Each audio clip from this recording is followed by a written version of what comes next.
తిరిగి BCN news కి స్వాగతం. ఏలూరు జిల్లా భీమడోలు మండల వ్యాప్తంగా మెగా పీటీఎం కార్యక్రమం పండుగ వాతావరణం నిర్వహించారు.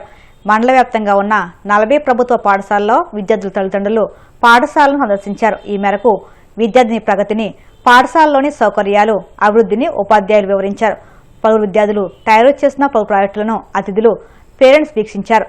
భీమడోలు హైస్కూల్లో హెచ్ఎం పద్మజ ఆధ్వర్యంలో నిర్వహించిన సభలో భీమడోలు జడ్పీటీసీ తొమ్మగుంట భవానీ రంగ, ఏఎంసీ చైర్మన్ శేషగిరి, ఎంఈఓలు శ్రీనివాసరావు, భాస్కర్ కుమార్ పాల్గొని బాల్య వివాహాలకు వ్యతిరేకంగా తల్లిదండ్రులు, ఉపాధ్యాయులు, ప్రజాప్రతినిధులతో కలిసి ప్రతిజ్ఞ చేశారు. అనంతరం మెగా పీటీఎం కార్యక్రమం ఆవశ్యకతను వివరించారు.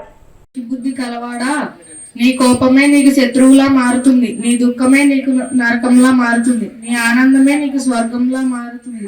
బాల్య వివాహాలకు వ్యతిరేకంగా ఒక ప్రతిజ్ఞను కూడా చెప్పడం జరిగింది. బాల్య వివాహాలు ఒక సాంఘిక దురాచారం మరియు నేరం.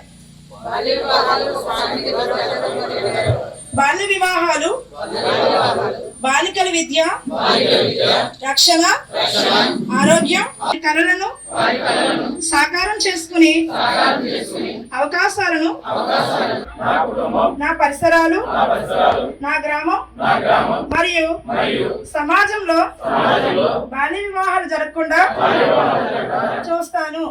భోజనశాల కావాలి, భోజనశాల లేదు. భోజనశాల లేకపోవడం వల్ల పిల్లలు ఇక్కడ నించుని తినాల్సి వస్తుంది. వర్షం వస్తే చాలా ఇబ్బంది. భోజనశాల ఒకటి కావాలి. అలాగే వర్షం వచ్చిన చాలా ఆటలు ఆడిస్తున్నారు. కాబట్టి ఇందులో రాష్ట్ర స్థాయికి వచ్చేసరికల్లా ఖోఖో, వాలీబాల్, ఫుట్బాల్ ఇవన్నీ కూడా ఈ పోటీల్లో రాష్ట్ర స్థాయిలో పాల్గొన్నారు మన పిల్లలు. నిలిచిపోవడం వల్ల వేవి పని చేయవండి అని చెప్తున్నారు వాళ్ళు. ఆ మొక్కలు నిలిచిపోవడం వల్ల ఏమవుతుంటే పాములు వస్తున్నాయి. క్లాస్ రూముల్లో కూడా అప్పుడప్పుడు పాములు వస్తున్నాయి. ఏంటంటే పిల్లల విద్యార్థులే పూట అంటే పాఠశాల అయిపోయిన తర్వాత కొన్ని వస్తువులు పాడైపోతున్నాయి. పంపులు చేయాలి అంటే మనకు సీసీ కెమెరాలు పెట్టుకోవాలి, లేదా వాచ్మెన్ మంచి ఆరోగ్యకరంగా మంచి క్లీన్ గా ఉన్న పరిశుభ్రమైనటువంటి వాతావరణంలో మంచిగా వండుతున్నారు వాళ్ళు. మంచిగా అలాగే ముఖ్యంగా మన పాఠశాల గురించి వస్తే కనుక మన పాఠశాల ఈ పాఠశాల 11.2 ఎకరాల విస్తీర్ణంలో, అలాగే ప్రహరీ గోడతోటి, అలాగే మంచి జన సముదాయంలో ఇది నిర్మించబడి ఉంది. అలాగే తరగతి గదులు ఉన్నాయి. అందరికి అన్ని క్లాసులకు సరిపడా తరగతి గదులు ఉన్నాయి. అలాగే తరగతి గదుల్లో కూడా మీరు అందరూ చూస్తుంటారు, బహుశా మీరు క్లాసులకు వెళ్ళారు కాబట్టి అక్కడ టీవీలు కనిపిస్తుంటాయి మీకు. అవన్నీ ఇంటరాక్టివ్ ప్యానల్స్. ఆ ప్యానల్స్ ద్వారా లేటెస్ట్ టెక్నాలజీ తోటి విద్యార్థులకు అందరికీ మంచి బోధనా పద్ధతులను ఉపయోగించి బోధన చేయడం జరుగుతుంది. మన పాఠశాలలో వచ్చేసరికల్లా 950 మంది విద్యార్థులు చదువుతున్నారు. వీళ్ళందరికీ కూడా ఏంటంటే మధ్యాహ్న భోజన పథకం కూడా అమలు జరుగుతోంది.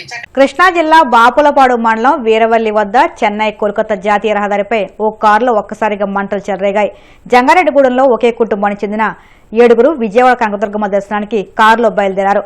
జంగారెడ్డిగూడెం నుంచి వీరవల్లి వచ్చేసరికి కారులో ఒక్కసారిగా మంటలు చెలరేగి పొగలు వ్యాపించాయి. అప్రమత్తమైన ప్రయాణికులు కారును నిలిపివేసి బయటకు పరుగులు తీశారు. ఘటనలో ఎవరికీ ఎలాంటి ప్రమాదం జరగలేదు. క్షణాల్లోనే కారు మంటల్లో పూర్తిగా దగ్ధమైంది.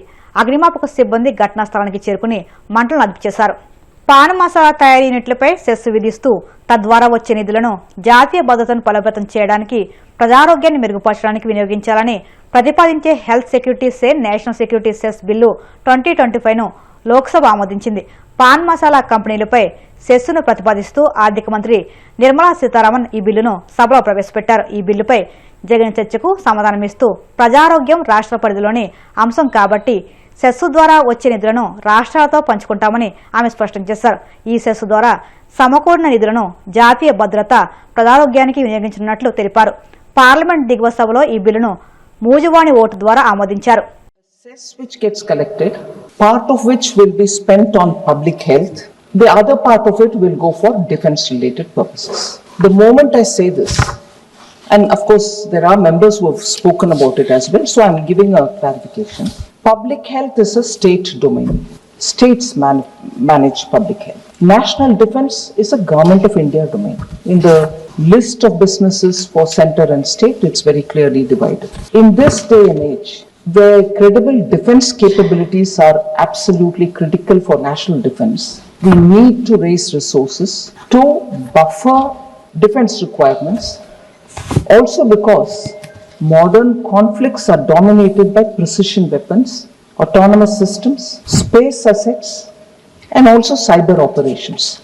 So as it is, they're becoming capital intensive. They're becoming such in nature that unless you periodically update the technology, they are not even ready for a modern day warfare. From the ramparts of the Red Fort, Honorable Prime Minister had said, Mission Sudarshan Chakra. Mission Sudarshan Chakra means building a wall of security around the country's key locations. So now the warfare is not just in the borders. Key locations will have also got to be protected. Industrial and public sector undertakings are all heavily invested in. We need to protect them. The enemy should not be given any chance to penetrate. If the enemy does, our Sudarshan Chakra will destroy them.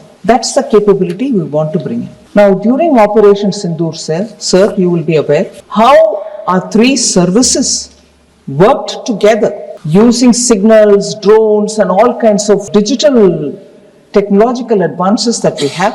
We neutralized the targets without our troops even crossing the border. And without one civilian casualty, because of our acts, no civilian casualty here and even across the border. So the humanitarian line was also very clear. And this is actually the reality of modern warfare. Technology is so advanced, you need to constantly keep updating it. Tech-driven precision, as was displayed during Operation Sindoor, precision is the key word for which we need to invest, for which we need resources, for which we need to understand that it doesn't come cheap. And therefore, more resources towards specific objective of strengthening defense will have to be made, and cesses are normally those taxes which come with specific objectives stated up front, and that is why cess. So therefore, this offers us a feasible mechanism to strengthen both citizens' health and military preparedness. Now, what is citizens' health? If money is being given to the states, as I said, public health is a state's domain. And if money is being provided for public health, it obviously goes to the states in order that they are able to help with, one, stopping people from using this harmful demerit goods, or building awareness, or supplementing their medical requirement, and so on. So that is the purpose, intent, and also the way in which this cess is being created and also will be. వార్తలు ముగించే ముందు ముఖ్యాంశాలు మరొక్కసారి. ప్రభుత్వ పాఠశాలలపై తల్లిదండ్రుల mind set మారాలన్న మంత్రి నా లోకేష్. 2029 నాటికి ఏపీ విద్యా వ్యవస్థను దేశంలోనే నెంబర్ 1గా తీర్చిదిద్దుతామని ఉద్ఘాటన. కోటయం ప్రభుత్వం విద్యా విధానాల్లో విప్లవాత్మక మార్పులు తెచ్చిందన్న మంత్రి నిమ్మల. జగన్ 5 ఏళ్ల పాలనలో విద్యా వ్యవస్థను నిర్వీర్యం చేస్తారని విమర్శ. విజయవాడ జోజీనగర్ ఇళ్ల కూల్చివేత బాధితులకు న్యాయం జరిగే వరకు పోరాడతాం స్పష్టం చేసిన ఎన్టీఆర్ జిల్లా వైసీపీ నాయకుల బృందం. పాన్ మసాలా తయారీ యూనిట్లపై సెస్ బిల్లుకు లోక్సభ ఆమోదం. జాతీయ భద్రత, ప్రజారోగ్యాన్ని మెరుగుపరిచేందుకు ఉపయోగించాలని నిర్ణయం. ఈ వార్తలు సమాప్తం. మరిన్ని వార్తల కోసం PCN digital YouTube channel, Facebook పేజీని ఫాలో అవ్వండి. అప్డేట్ వార్తల కోసం ప్లీజ్ సబ్స్క్రైబ్.